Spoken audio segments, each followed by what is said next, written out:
इकडे ती कॉलेजवरून आलेली आहे आणि तिला ना तिचं बर्थडे गिफ्ट मिळालं आहे. ते पेंडिंग होतं मैत्रिणीकडे आणि तिने फायनली स्वतः हाताने बनवून दिलेलं आहे. खूप स्पेशल असं तिला वाटत होतं आणि खूप छान वाटलं तिला ते बघून आणि घरी आणल्यानंतर तिने काढून दाखवलं. तर राज इकडे विचार करत होता की सगळ्या वस्तू दीदीच्याच कामाच्या आहेत, आपलं काही कामाचं नाही आहे. तर खूप छान असं क्यूटचं गिफ्ट दिलं होतं आणि दीदी तर जाम खुश झालेली होती.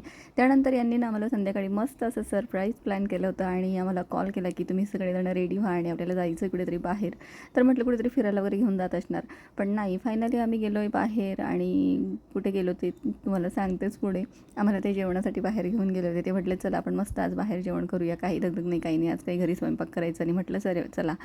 मग आलो इकडे आणि छान ऑर्डर वगैरे केली, ज्याला जे पाहिजे ते मागवलं आणि घरी असं असतं ना, तुझं माझं पटेना तुझ्या वाचून करमेना. दोघं भाऊ बहिणींचं घरी अजिबात पटत नाही, पण बाहेर गेल्यानंतर फार त्यांचं पटतं. एकत्र सगळेजणं मिळून मस्त ऑर्डर देतात ते दोघंजणं. त्यानंतर इकडे मस्त गाणं वगैरे ऐकत आम्ही एन्जॉय केलं फूड आणि खूप छान असा संध्याकाळचा वेळ गेला आमचा फॅमिलीसोबत. त्यानंतर मस्त पोटभर जेवण केलं आणि मस्त शेवटी ब्राउनी मागवली आणि आलो घरी. तर तुम्हाला हा ब्लॉग कसा वाटला नक्की कमेंट्समध्ये सांगा. भेटूया पुढच्या वेळेपर्यंत. बाय.